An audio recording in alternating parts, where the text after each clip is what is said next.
चलावे का कहर। रात के अंधेरे में कुछ आवाजें ऐसी होती हैं जो इंसान की हड्डियों में ठंडक भर देती है।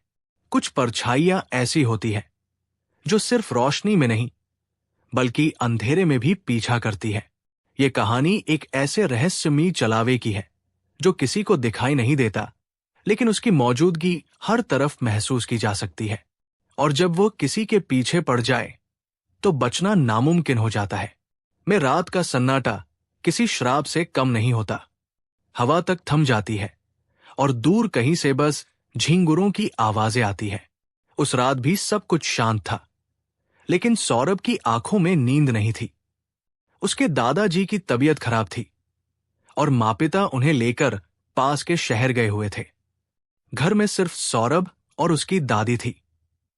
दादी हमेशा कहती थी, रात के वक्त घर से बाहर मत निकलना बेटा, इस समय चलावा घूमता है। सौरभ को इन बातों पर भरोसा नहीं था। उसने इसे बुजुर्गों की मनगढ़ंत कहानियां समझ रखा था। लेकिन उस रात कुछ ऐसा हुआ जिसने उसके हर भ्रम को तोड़ दिया। कि करीब 2:30 बजे बाहर आंगन से किसी के चलने की आवाज आई। चप्पल घसीटने की धीमी धीमी सरसराहट। सौरभ ने करवट बदली, लेकिन कुछ ही सेकंड बाद आवाज फिर से आई, इस बार और करीब। उसने धीमे से आंखें खोली और कान लगाकर सुना, सर सर सर, जैसे कोई पैर आंगन में घूम रहा हो। उसका दिल तेजी से धड़कने लगा। उसने सोचा कि शायद कोई जानवर होगा, लेकिन तभी दरवाजे पर दस्तक हुई। ठक ठक ठक, और फिर एक धीमी सरसराहट। कोई दरवाजे के ठीक बाहर खड़ा था। की सांसें थम गई। कौन हो सकता था इतनी रात को? वो हिम्मत जुटाकर उठा और दादी के पास जाने के लिए बढ़ा। लेकिन जैसे ही वो कमरे से बाहर आया, उसने देखा खिड़की पर कोई खड़ा था। अंधेरे में उसकी सिर्फ हल्की हल्की परछाई दिख रही थी। लंबा कद, झुकी हुई कमर और सबसे डरावनी बात, उसकी गर्दन एक तरफ लटकी हुई थी, जैसे टूटी हो। सौरभ के पैरों तले जमीन खिसक गई। उसने घबराकर दादी को जगाया। दादी, देखो ना, कोई खिड़की पर खड़ा है। दादी ने जैसे ही खिड़की की ओर देखा, उनका चेहरा पीला पड़ गया। उन्होंने सौरभ का हाथ कसकर पकड़ा और धीरे से कहा, मत देख बेटा, वो देख लेगा तो पीछा नहीं छोड़ेगा। ने सौरभ को कसकर पकड़ लिया और फुसफुसाई, बस चुपचाप आंखें बंद कर लो और कुछ मत बोलो। लेकिन सौरभ का दिल जोर जोर से धड़क रहा था। खिड़की पर खड़ा वो अजनबी अब भी वही था, लेकिन अब वो धीरे धीरे खिड़की से दरवाजे की ओर बढ़ने लगा। सर सर सर, जैसे ही वो दरवाजे के पास पहुंचा, दरवाजा अपने आप धीरे धीरे खुलने लगा। दादी ने तुरंत मां दुर्गा का नाम लिया और सौरभ के सिर पर हाथ रख दिया। और तभी दरवाजे के बाहर जो था वो अचानक गायब हो गया।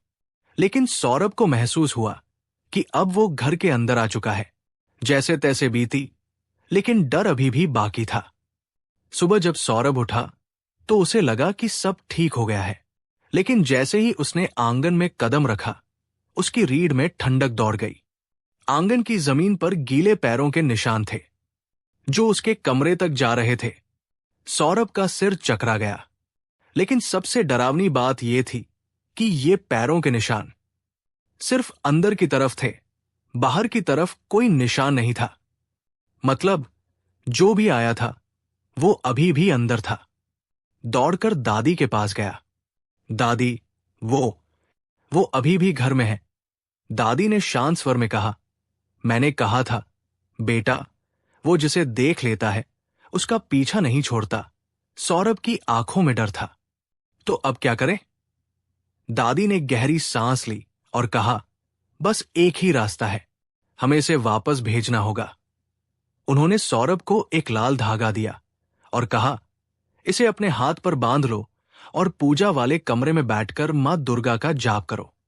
सौरभ ने वैसा ही किया। जैसे ही उसने मंत्र बोलना शुरू किया, कमरे में हलचल होने लगी। दरवाजे के पीछे सरसराहट, फर्श पर धीमे धीमे खरोंचों की आवाज, और फिर एक भयानक चीख। और अचानक सब कुछ शांत हो गया। जब सौरभ ने आंखें खोली तो घर पहले की तरह सामान्य लग रहा था, लेकिन आंगन के कोने में मिट्टी में अभी भी गीले पैरों के निशान थे। शायद वह चला गया था या फिर कहीं छिपकर इंतजार कर रहा था।